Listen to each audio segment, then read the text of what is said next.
마태복음 24장 23절과 24절 말씀.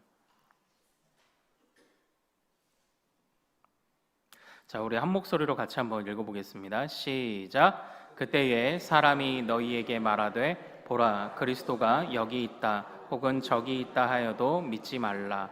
거짓 그리스도들과 거짓 선지자들이 일어나 큰 표적과 기사를 보여 할 수만 있으면 택하신 자들도 미혹하리라. 아멘. 아멘. 우리 오늘 함께 읽은 이 말씀 통해서요, 미혹을 주의하라라는 제목으로 은혜를 같이 나누도록 하겠습니다.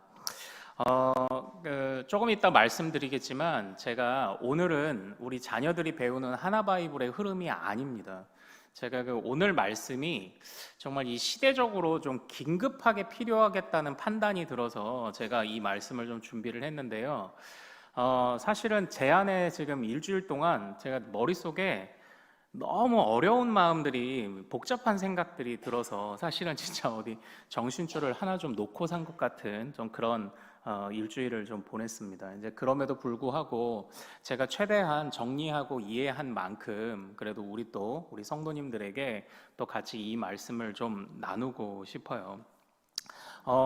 우선은 오전에 이제 많은 자녀들 이렇게 또 다녀가시기도 하고 했지만 또 오후에도 예배 또 같이 참여하시는 또 그런 또 우리 가족들도 계시는 것 같은데요.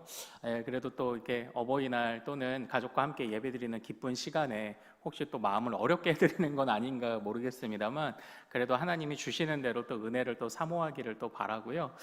그래도 이게 제가 1년 남짓, 지금 10달 정도 됐잖아요, 부임하고. 그러니까 이제 몇 번 뵌 우리 자녀분들도 또 계시고, 또 이제 저는 여러 번 뵀다고 생각하는데 알고 보니까 형제가 너무 닮으셔가지고 제가 오해한 분도 계신 것 같고, 어쨌든 그래도 우리가 또 오후에도 같이 예배할 수 있어서 참 은혜이고 참 감사합니다.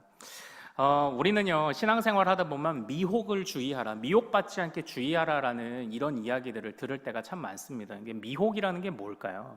오늘 제가 이야기하고 싶은 게 이건데, 사실 굉장히 이게 펼쳐놓으려면 한없이 펼쳐놓을 수 있고, 간단하게 말하면 한없이 간단하게 말할 수 있는데, 펼쳐놓으면 이해가 안 되고요, 간단하게 말하면 여러분들 마음속에 벽이 생길 겁니다. 그러니까 왜 그러냐면은 우리가 여태까지 이어져 오던 신앙의 여정들 속에 여러분은 여러분들을 가르치신 목사님도 계시죠. 여러분들이 경험해 온 또는 목사님들도 계실 거고, 여러분들 나름의 몸담고 있던 선교단체나 어떤 교회나 이런 것들도 이제 많이 있으실 겁니다. 그래서 제가 단호하게 얘기하면은 여러분들이 내가 지금까지 해온 신앙생활이 다 부정당하는 느낌이라 벽이 생기고요, 또 자세하게 설명했다 펼쳐놓으면은 우리는 그런 거 몰라요 라고 그렇게 말씀하시지 않을까 하고 사실 염려가 되는 부분이 많아요. 그런데 이제 이 미혹이라는 것을 중심으로 한번 얘기를 좀 해보자고요. 미혹이라는 게 무엇입니까? 미혹당하지 않게 주의하라.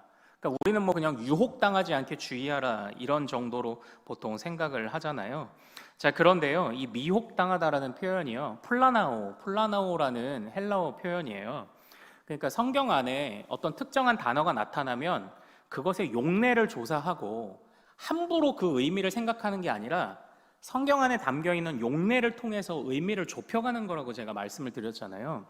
그러니까 이 플라나오라는 뜻이요, 둥둥 떠다니라는 뜻입니다. 그러니까 아마 영어로 플로팅 정도 될 것 같아요. 근데 이 플라나오라는 표현이 어떤 표현이냐면 길을 잃었다라는 뜻이에요. 길을 잃었다. 그러니까 미혹을 받지 않도록 주의하라라는 이야기가 뭐냐면요, 길을 잃지 않도록 주의하라라는 겁니다. 그런데 오늘 우리가 읽은 이 말씀을 보십시오. 23절, 24절 뿐만 아니라 4절, 5절, 11절 계속해서 미혹을 주의하라라는 말씀이 계속 등장을 합니다. 그런데 그때에 항상 함께 이 미혹을 주의하라는 말씀과 함께 등장하는 자들이 뭐냐면 거짓 선지자들 또는 그리스도로 사칭하는 자들이라는 사람들이 항상 같이 등장을 하고 있어요. 그러니까 이런 모양새입니다. 너희가 길을 알지 못하면서 길 인도를 하는 것처럼 말하는 자들로 인해 길을 잃지 말아라. 바로 이런 이야기를 지금 하고 계시는 겁니다. 그런데 이 우리로 하여금 길도 모르면서 길을 아는 것처럼 말하는 자들이 보통 언제 많이 나타납니까? 사실 오늘 우리가 읽은 이 24장의 본문은 거의 세상의 종말에 관해서 말하고 있는 부분입니다. 근데 저는 제가 이제 긴급하게 제가 이 본문을 좀 나눠야 되겠다라고 생각했던 이유가 뭐냐면, 요즘 유튜브를 보면은 너무 이런 것들이 난무하고 있습니다. 너무 많아요, 이런 것들이. 거기에서 그런데 하나 제가 질문을 좀 드려볼게요. 여러분들은 그 중에서 이제 내가 좋다고, 와, 이 말씀 좋다라고 판단을 하시는 분들이 있잖아요. 저한테도 이제 가끔 그 영상들을 보내시기도 합니다. 근데 제가 사실 죄송합니다만 어떻게 답장을 드려야 될지를 모르겠어요. 그러니까 무슨 모 TV, 어느 목사님, 무슨 교회 이러고 있는데, 여러분들이 그분들의 말씀을 듣는 이유가 뭔가요? 여러분들이 그분들의 말씀을 따르는 이유가 뭔가요? 우선 1차적으로 만약에 우리 교단이다 그러면 이 교단이다라는 게 어느 정도 건전한 신학이다라는 것에 관한 일종의 나름 보증 같은 역할을 해주는 겁니다. 그런데 우리 교단도 아니에요. 그런데 여러분들이 많이 들으시잖아요. 그분들을 들으시면서 좋다고, 은혜롭다고 판단하시는 이유가 뭐죠? 제가 그걸 한번 좀 여쭤보고 싶어요. 근데 실제로 제가 여태까지 이게 목회를 해오면서요, 몇 번의 계기가 있었습니다. 어떤 분은 제가 정말로 이단성이 있습니다. 그래서 교단과 여러 교단들이 주의사항을 주의하시라고 하는 단체입니다라고 했는데, 어떻게 이분이 거기를 가셨다가 거기서 표현은 은혜 받았다고 표현하는데 거기서 좋으셨나 봐요. 그래서 제가 아무리 얘기를 해도요, 이렇게 말씀하십니다. 목사님, 저희는 교리 같은 거 몰라요. 저희는 교리 같은 거 몰라요. 그런데 우리 교회에서는 내가 정말 죽어야 되나 하고 고민했는데 난 거기 가서 살 소망을 얻고 왔어요. 이러고 얘기하니까 더 이상 대화가 안 돼요. 제가 이런 경우들을 참 여러 번 많이 봤습니다. 여러분들은 또 어떤 분은요, 심지어는 진짜 말 그대로 누가 봐도 이단이 운영하는 어떤 단체에 가신 거예요. 근데 가려고 간 게 아니라 거기가 이제 요양시설이라서 갔는데 알고 보니까 이단들이 운영하는 단체였습니다. 그런데 그분들이요, 거기서 이제 가도 계속 와서 나름 거기 목사님이란 분이 와서 기도해 주는 거예요. 이러니까 미안해가지고 그 예배를 오라고 하는데 간 겁니다. 그래서 제가 그 예배 가지 마세요. 요양병원을 옮기지 않으실 거면 예배 가지 마세요라고 아무리 말씀드려도 그분이 뭐라고 말씀하셨냐면, 뭐 다른 거 없던데요, 이렇게 얘기를 해요. 그러니까 제가 참 이런 부분들을 우리 성도들과 어떻게 나눠야 되냐. 그러니까 제가 강하게 얘기하면 여러분들 안에는 벽이 생기고, 여러 가지로 펼쳐놓고 얘기하면 우리는 교리 같은 거 모른다라고 얘기를 하고, 제가 참 어떻게 해야 될지 그래서 고민이 많았어요. 사실은 지난주에 이전에 우리 교회 다니셨다라고 말씀하셨던 어떤 한 분이 오셨습니다. 그분이 다시 오셨어요. 제가 반갑게 인사를 했습니다. 다시 오셨군요. 감사합니다. 그런데 그분이 이렇게 얘기하는 겁니다. 여기도 휴거 가르치죠? 이렇게 얘기해요. 그래서요, 제가 순간 머릿속으로 살짝 약간 좀 아찔해졌습니다. 휴거요? 그게 왜 중요하시죠? 라고 물어봤더니, 휴거 안 가르쳐요? 그래서 좀 조심해야 하셔야 됩니다 라고 얘기를 했더니, 그럼 휴거 뒤에 7년 혼인잔치 안 가르쳐요? 그래서 그런 얘기를 하시길래 제가 성도님, 그러면 우리 교회에서 신앙생활 하실 때 부딪힘이 많을 거예요. 그러니까 차라리 다른 교회 가시는 게 좋겠습니다. 그래가지고 헌금 돌려달라고 해서 우리 장로님이 헌금 돌려줘갖고 보냈잖아요. 그러니까 이런 일이 지금 교회 안에 있고요. 그런데 말하지 않아도 지금 우리 속에도 지금 여러분들 제가 한번 질문 드려볼게요. 휴거를 믿으십니까? 그런데 여기에 여러분들 정확하게 대답을 하십시오. 어떤 휴거를 믿으시나요? 제가 아는 휴거만 해도 3가지입니다. 그리고 7년 대환란의 어린 양의 혼인잔치를 믿으시나요? 제가 아는 혼인잔치만 해도 종류가 여러 가지입니다. 어떤 휴거와 어떤 혼인잔치를 여러분들은 믿고 계시는 건가요? 근데 제가요, 안타까운 사실이 이게 다 짬뽕이 되어 있어요. 다 뒤섞여 있어요. 그럼 하나 질문 드려볼게요. 휴거를 믿으시는 분, yes or no로 한번 머릿속에 생각해 보십시오. 휴거를 믿으신다. 그런데 어린 양의 혼인잔치 7년 대환란도 믿으세요. 그러면 여러분들은 하나님의 언약 안 믿으시나요? 믿으시죠? 거기서부터 여러분들은 지금 이미 무언가 확고한 어떤 기준에서 믿는 게 아니라 지금 여기저기 둥둥 떠다니고 있는 겁니다. 자, 7년 대환란, 휴거 믿어요. 그런데 여러분들이 영적 이스라엘이라고 믿으십니까? 여러분은 거기서부터 오류가 있는 거예요. 그러니까 우리가 성경을 이해할 때, 죄송합니다. 제가 좀 흥분했죠. 성경을 이해할 때 성경을 이해하는 여러 가지 입장들이 있어요. 성경을 어떻게 해석할 거냐? 제가 말씀드렸죠. 우리 모두가 다 성경을 믿는다고 얘기합니다. 그런데 이단도 성경도 믿는다고 얘기해요. 근데 왜 이단이죠? 자기 입맛대로 해석하니까 그렇죠. 그게 그 입맛인지 누가 판단하나요? 제가 항상 말씀드렸죠. 사도들과 종교 개혁가들의 보이지 않지만 수많은 역사 속에서 이루어져 왔던 성경 해석의 공동체가 있는 것 같다. 이 흐름을 따라가야 되는데 어떤 거는 이렇게, 어떤 거는 저렇게. 근데 안타까운 사실은요, 우리 가운데 처음에 우리나라에 들어오셨던 선교사님들도 상당수는 장로교 선교사님이었는데, 그러나 종말론에 관해서는 소위 말하는 세대주의적 입장들을 많이 가지셨어요. 그러니까 우리 안에서도요, 지금 이게 우리는 어떤 줄기로, 어떤 입장에서, 어떤 기준으로 성경을 보느냐라는 것에 관해서 자신 있게 이야기하기가 참 쉽지 않다는 겁니다. 그러면 그렇다고 우리가 그럼 미혹당한다, 둥둥 떠다닌다, 우리도 계속 길을 잃고 둥둥 떠다녀야 하나요? 아니요, 저는 그걸 이야기하는 게 아닙니다. 그렇다면 처음부터 차근하게 살펴봐야죠.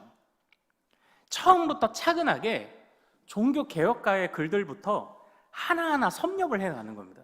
제가 말씀을 드렸죠. 제가 요즘 하는 작업이 뭐다? 종교개혁가들의 작업을 처음부터 다시 읽어가기 시작을 하는 거다.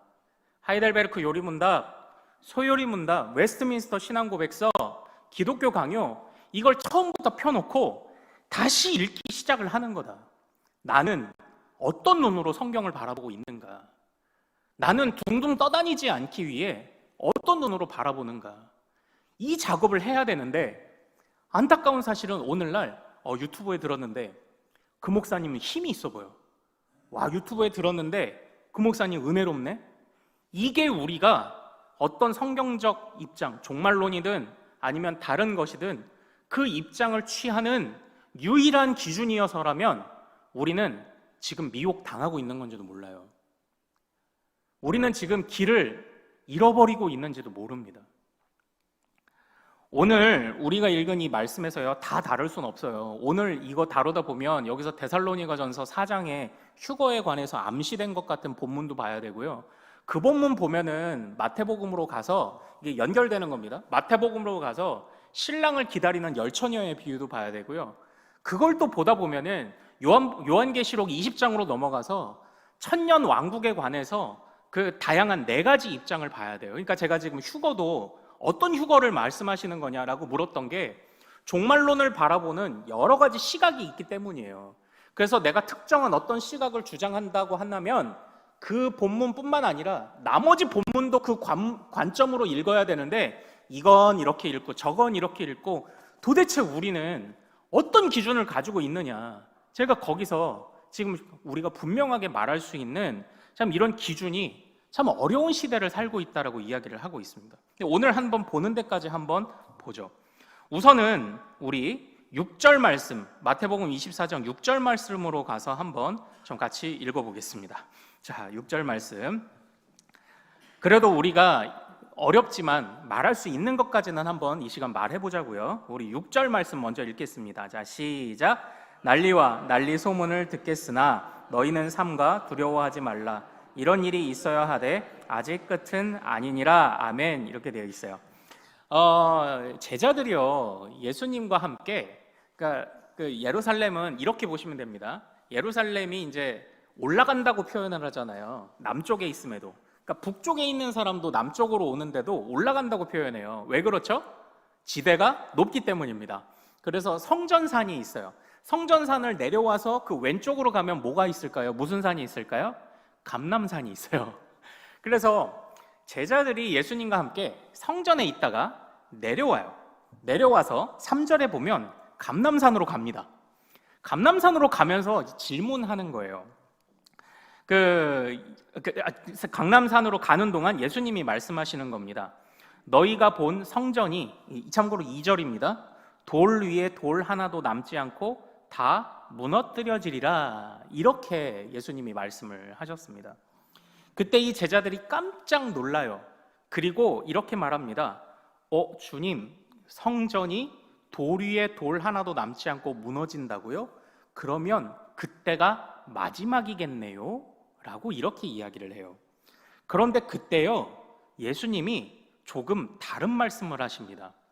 너희들 입장에서는 성전이 무너지는 것이 끝이라고 생각하지, 아마 유대인들이기 때문에 성전의 중요성을 생각하는 거라서 그런 걸 수도 있을 거예요. 그런데 예수님의 중요한 말씀은요, 이제 6절입니다. 그때에 난리와 난리의 소문, 전쟁과 기근과 지진들이 있을 것이고, 그런데 6절을 다시 한번 잘 보시죠. 6절 하반절에 이런 일이 있어야 하되 아직 끝은 아니니라 라고 말씀을 하십니다. 여기서 첫 번째, 우리가 가지고 있는 이 종말론이라는 것은요, 우리가 지금 뭔가 이 전쟁과 기근과 여러 가지 징조들이 나타날 때 말세야 말세, 주님 오실 때가 다 됐네, 이렇게 판단할 수 있잖아요. 그런데 주님은 이런 난리들은 예수님이 오시는 순간부터 계속 있어 온 겁니다.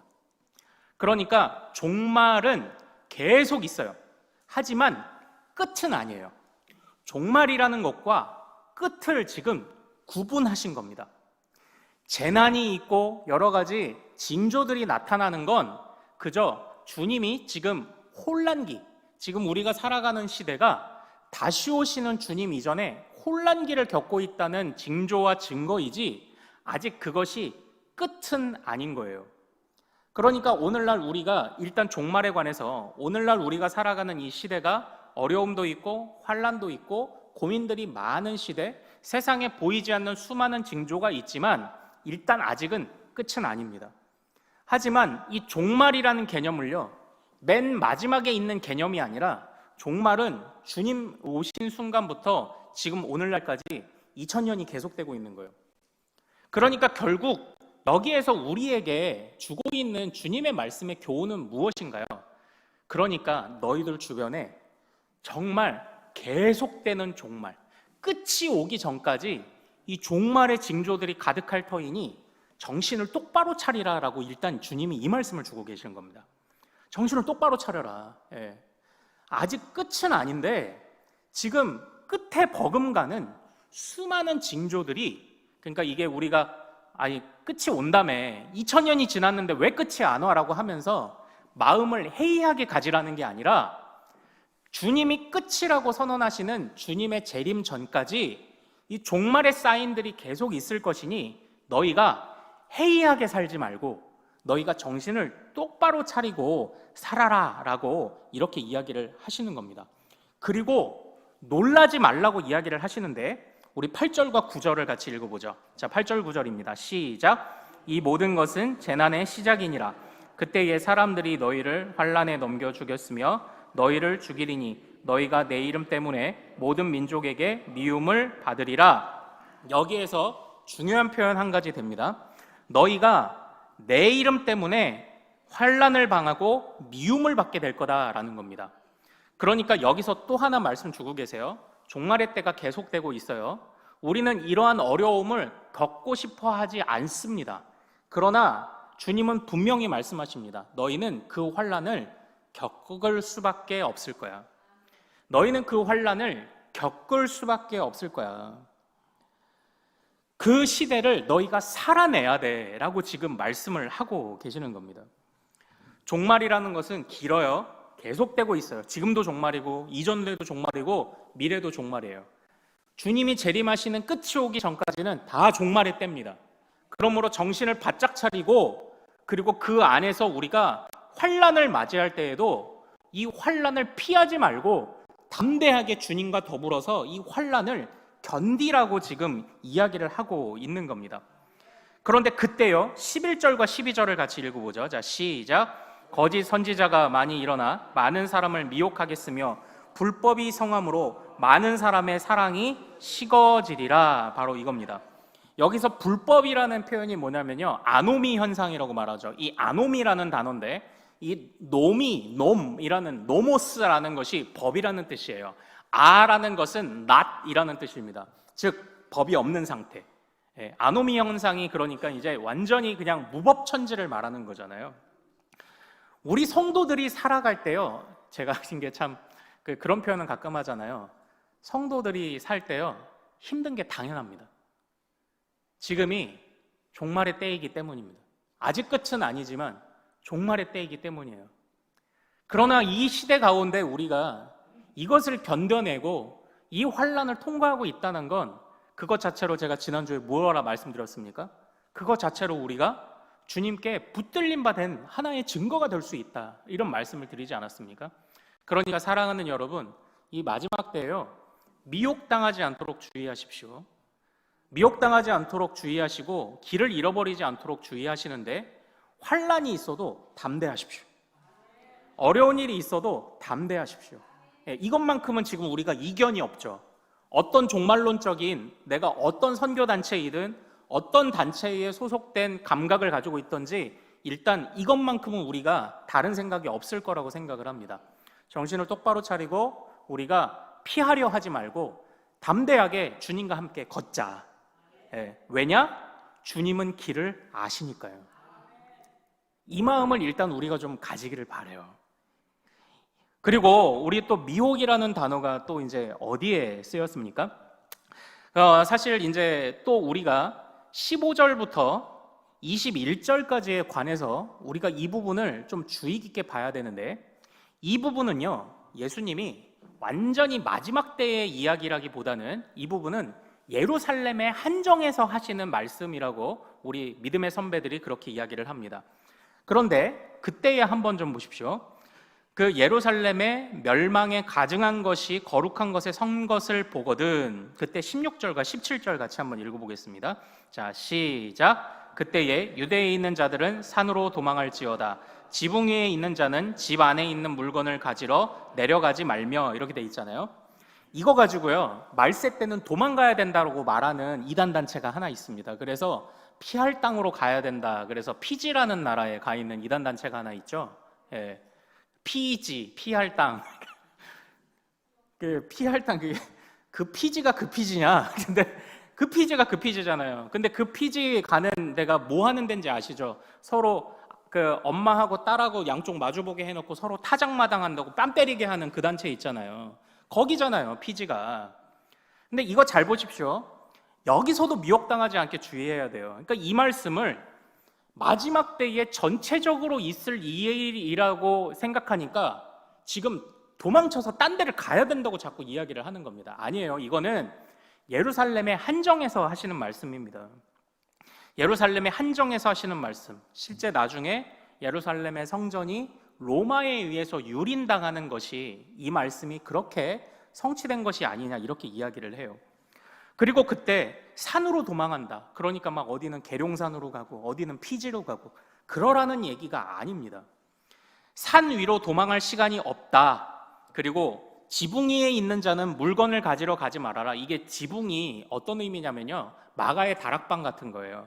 마가의 다락방은, 즉 유대인들에게 있어서 지붕이란 개념은 그냥 2층 개념인데 거기서 기도도 하고 쉬는 곳입니다. 근데 결국 이 이야기가 뭐냐면 어디로 도망쳐라 이 얘기가 아니라 주님이 오시는 때는 급박하게 이루어지는 때이기 때문에, 그러므로 너희는 그때가 되면 정신을 바짝 차리고 정말 어느 누가 어떤 무엇을 자기가 원하는 일을 뭐 아까워서 가지러 가고 할 수도 없을 만큼 호련히 갑작스럽게 이런 일들이 일어날 수 있으므로 너희가 주의하라라는 말씀 정도로 이 말씀을 보면 되는 거예요. 자, 그러니까 제가 미혹에 관해서 지금 일단은 두 가지를 말씀을 드렸습니다. 자, 우선 첫 번째는 우리 이제 미혹, 길을 잃었다라는 그런 표현을 썼습니다. 그리고 우리는 지금 종말의 때를 살고 있으니 끝이 오기 전까지 환난을 피하려 하지 마라. 담대히 맞서라. 이거 하나 말씀드렸고, 두 번째, 그렇다고 우리가 갑자기 어느 산으로 들어가거나 현실을 버리고 현실을 부정하고, 그러니까 지금도 유튜브나 어디 보면요, 자꾸 어디 진짜 자신의 삶이 다 무너진 채로 그냥 여기저기 무슨 집회하는 데만 쫓아다니는 그런 분들도 있습니다. 주의하십시오. 우리의 실제 생활을 지켜가는 거예요. 그렇지 않으면 그것도 미혹일 수 있습니다. 우리가 말씀 듣는 거 좋아요. 우리가 배우는 거 좋아요. 그러나 마치 가족은 다 팽개치고 자신의 개인적인 삶은 다 버리고 그러고 그냥 그런 데만 쫓아다니는 겁니다. 주님이 절대 원하시는 종말을 대비하는 자세가 아니에요. 그때가 되면 급박하게 떠나야 될 때가 있어요. 그러나 지금은 아니에요. 지금은 아니에요. 이렇게 미혹당하지 않도록 조심하십시오. 환난을 두려워하지 말아라. 그리고 현실을 도피하려 하지 말아라. 이것이 미혹당하지 않기를 주의하라는 그런 예수님의 이제 말씀입니다. 우리 25절로 한번 넘어가 보죠. 25절 같이 한번 읽어보겠습니다. 자, 시작. 보라, 내가 너희에게 미리 말하였노라. 주님이 미리 말씀하신답니다. 그러니까 주님께서 주시는 말씀들을 우리가 미리 기억하고 방심해서도 안 돼요. 현실을 무시해서도 안 돼요. 그러니까 무엇이 주님을 따라가는 길인지를 우리 믿음의 선배들의 이 신앙의 흐름 안에서 우리가 같이 다시 한번, 그러니까 내가 지금까지 신앙생활의 많은 배경들을 일단 다 한번 내려놓고 처음부터 우리 종교개혁가들과 사도들이 무엇을 가르쳤는지를 우리가 다시 한번 생각해 보자는 바로 이 믿음의 여정에 제가 여러분들이 좀 기쁘게 뛰어들어 주시기를 좀 부탁을 드립니다. 처음부터 하나하나 우리 다시 한번 좀 생각해 보자고요. 그러니까 지금 사실 이제 이 뒷부분에 제가 말씀드렸죠. 데살로니가 4장 얘기도 해야 되고, 그 마태복음의 열처녀 비유 얘기도 해야 되고, 그리고 요한계시록 20장 얘기도 해야 되는데, 이런 거는 좀 차차차차 이야기하기를 하고, 일단은 그냥 제가 오늘 조금 부족할 수 있지만 그냥 성급한 결론을 내리고 설교를 마치도록 하겠습니다. 우리 13절과 14절, 결국 궁극적으로 주님이 하시고자 하는 말씀이 뭔지를 13절과 14절에서 결론적으로만 보고 우리 마치도록 할게요. 자, 같이 읽습니다. 자, 시작. 그러나 끝까지 견디는 자는 구원을 얻으리라. 이 천국 복음이 모든 민족에게 증언되기 위하여 온 세상에 전파되리니 그제야 끝이 오리라. 아멘. 이겁니다. 여기서 천국 복음이 전파된다 이걸요, 어떤 또 분들은 선교라고, 선교 단체의 활동이라고 자꾸 생각을 하십니다. 그러니까 이 선교도 해야죠. 선교도 해야 되는데 천국 복음이 전파되는 것이 다른 나라에 가는 선교만으로 다 설명될 수 있는 게 아니죠. 그건 작은 일부분이죠. 또 이제 좀 제가 굉장히 죄송합니다. 조심스럽지만 이걸 또 저기 백투 예루살렘이라고 해서 이스라엘의 회복이라는 것을 초점을 맞춰서 가시고 제3성전을 세워져야 한다고 이렇게 얘기하시면 여러분은 또 지금 뒤죽박죽 되어 계신 거예요. 그렇게 말씀하시면 이전에 우리가 구약을 바라보고 신약을 바라보던 그런 시각, 그리고 여러분들이 영적인 이스라엘, 그러니까 이면적, 표면적 유대인이 아니라 로마서 4장에 이면적 유대인, 마음에 할례 받은 자가 참된 유대인이라고 말했던 사도 바울의 가르침을 여러분이 다 부정하는 겁니다. 어렵죠. 결론적으로 설명드릴게요. 자, 그러니까요, 이 말씀, 끝까지 견디는 자는 구원을 얻으리라. 천국 복음이 모든 민족에 증언되기 위하여 온 세상에 전파되리니 그제야 끝이 오리라. 여기서의 핵심은요, 끝까지 견디며 주님과 그냥 동행하는 겁니다. 그냥 이것만 기억하세요. 오늘은 이것만 기억하세요. 이것도 자꾸 어떤 선교단체들이 왜곡해서요, 끝이 오게 하려고 자꾸 극단적으로 선교를 하려고 해요. 아니, 복음이 전파되면 끝이 온다고 했으니까 우리가 빨리 땅끝까지 가자. 그러면 끝이 올 거야. 그 끝은 우리가 정하는 게 아닙니다. 그건 주님이 정하시는 거잖아요. 우리는 그냥 깨어서 그냥 말세를 잘 살면 되는 겁니다. 어떻게? 주님과 동행하며. 그러나 아직 우리의 이해가 왔다 갔다 부족하니까 우리 믿음의 선배들이 지도해 주었던 이 2000년간 누적돼 왔던 이 성경의 역사를 우리가 처음부터 한번 잘 습득해 가면서 우리가 지금 종말론이든 신론이든 구원론이든 우리 교회가 앞으로 이 작업을 한번 같이 해 가보면 좋을 것 같아요. 제가 그걸 좀 부탁을 드립니다. 그러므로 여러분들 지금 안에 여러분들 은혜 받으신 단체 지금 몸담고 계신 곳도 있을 것이고 또 나름 영향받고 계신 유튜브도 있을 거예요.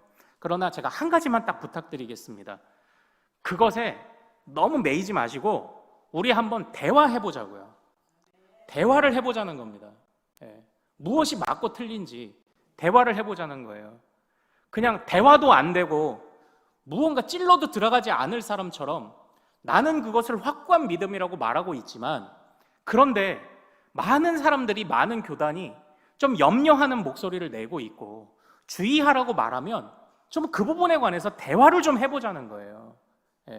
지난주에 오셨던 그분처럼 휴거 가르쳐요? 7년 대환란 가르쳐요? 그럼 이 교회는 잘못된 교회네. 우리 교회 잘못됐습니까? 그러나 제 머릿속에는 그분이 잘못됐어요. 어떤 휴거요? 어떤 대환란이요? 정확하게 설명해 보십시오. 못하잖아요. 그런데 우리 교회를 함부로 판단했잖아요. 그래서 제가 지난주에 흥분을 해가지고 일주일이 그냥 아득하게 그냥 내가 아이고 내가 지금 뭘 해야 되나, 뭘 하고 뭘 준비해서 어떻게 전해야 되나 고민이 많았던 이유가 그거예요. 그러니까 우리가 영향을 받은 것도 좋은데요, 자칫하면 이렇게 교회를, 성도를 섣부르게 판단합니다. 그러니까 저도 여러분들을 어느 누구든 섣부르게 판단하지 않을 테니까 우리 한번 처음부터 차근차근히 한번 다시 해보자고요. 다시 대화하면서. 그래서 중요한 건 무엇이다? 우리가 길을 잃지 않는 거예요. 길을 잃지 않는 것, 미혹당하지 않는 것. 그 길이 무엇인지 제가 오늘 이제 정확하게 그 길이 뭐다 속 시원하게 말씀은 못 드렸다는 것을 인정합니다. 그러나 그 길을 좀 같이 찾아가는 그런 그 여정에 기쁘게 좀 뛰어들어가 주시는 우리 성도님들, 저와 여러분이 되기를 소망합니다. 제가 이 부탁만 드리고 오늘 마치도록 하겠습니다. 우리 기도하겠습니다. 제가 대표로 기도하고 마치도록 하겠습니다. 고마우신 아버지 하나님, 참으로 우리로 하여금 길을 잃지 않도록 명하신 주님의 그 뜻을 우리가 헤아리기를 원합니다. 하나님, 이미 제자들 안에도 마지막 때에 관한 인식은 있었습니다. 그러나 주님은 그것을 교정하셨습니다. 이런 난리의 소문들이 들리는 것 자체가 끝이 아니라 하셨습니다. 이것은 그저 종말의 때를 상징하는 것인데 이것이 오랫동안 계속될 수도 있다고 말씀하셨고 아직 끝은 아니라고 말씀하셨습니다. 하나님, 정말 우리가 처음부터 우리의 신앙을 주님 앞에서 다시 배우기를 원합니다. 하나님, 우리가 정말 어린아이의 마음으로 정말 내 고집도 좀 내려놔 보기도 하고 서로 대화하며, 그리고 정말 어떤 특정한 한 사람의 그런 주장이 아니라 정말 우리가 우리 종교개혁가들, 우리 사도들 2000년간 누적돼 왔던 우리 믿음의 역사를 바탕으로 처음부터 하나하나 좀 다시 생각해보는, 정말 이 믿음의 여정에 기쁘게 뛰어들어가는 우리 큰숙교회가 될 수 있도록 도와주옵소서. 하나님, 갈 길이 멉니다. 하나님, 우리 모두가 부족합니다. 저에게도 지혜가 필요합니다. 하나님이여, 가르쳐 주옵소서. 좋은 스승들도 만나게 하시고 정말 좋은 교류들이 있게 하셔서 하나님, 우리를 지도하여 주옵소서. 하나님, 우리가 대화하되 함부로 판단하지 않도록 도와주옵소서. 하나님, 어느 누구에게도 함부로 손가락질하지 않는 우리가 되도록 도와주옵소서. 대화하며 맞춰갈 것은 맞춰가고 교정할 것은 교정하고, 하나님, 그렇게 주님 안에서 우리의 믿음이 바른 믿음으로 성장해 갈 수 있는, 그렇게 미혹당하지 않는 우리 큰숙교회 모든 가족들 될 수 있도록 하나님 인도하여 주시옵소서. 하나님의 은혜가 우리를 새롭게 하시고 지혜가 우리를 새롭게 하실 줄 믿습니다. 주여, 가르쳐 주옵소서. 이 위대한 하나님의 복음을 이해하게 하옵소서. 하나님, 우리 교역자들 지켜주시고 지도자들, 리더들 지켜주셔서 부지런히 공부하고 부지런히 전하는 자들 될 수 있도록, 우리 성도들은 어린아이와 같은 마음으로 부지런히 그 마음을 겸손하게 받아들이는 또 우리 믿음의 가족들 되도록, 전하는 자, 가르치는 자 모두가 주님 앞에서 어린아이와 같은 믿음으로 나아가도록 하나님 인도하여 주시옵소서. 하나님, 이제 우리 사랑하는 성도들을 이제 삶의 현장으로 파송합니다. 주님, 피하지 않게 하옵소서. 도피하지 않게 하옵소서. 삶의 현장 하나하나를 성실히 지키게 하옵소서. 내 가정을 돌보아야 하고 내 자녀들을 돌보아야 합니다. 교회를 돌보고 직장을 위해서 기도해야만 합니다. 하나님, 피하지 말고, 어떤 것도 피하지 말고 담대하게 일주일을 맞서 살아갈 수 있도록 하나님 인도하여 주옵소서. 끝까지 견디는 자는 구원을 얻으리라고 말씀하신 것처럼 인위적으로도 말고 내 생각으로도 말고 그저 주님이 오시기까지, 주님이 우리에게 맡기신 일들에 맡기신 생명이 다하기까지 그저 묵묵히 매일매일의 삶을 충실히 걸어가는 우리 믿음의 가족들 될 수 있도록 하나님 인도하여 주옵소서. 분별할 수 있는 지혜도 허락하시고 유튜브에 난무하는 그 수많은 것들을 우리가 가려들을 수 있는 눈도 갖도록 하나님 인도하여 주시옵소서. 하나님의 은혜를 찬양합니다. 먹을 것 입을 것 허락하실 줄 믿습니다. 또한 예물 드리게 하실 줄도 믿습니다. 주님께 헌신하게 하실 줄도 믿습니다. 하나님, 바르게 믿고 바르게 배우고 바르게 헌신하는 우리 교회 되도록 하나님 인도하여 주시옵소서. 하나님의 은혜를 사모하오며 우리 주 예수 그리스도 이름으로 기도하옵나이다. 아멘.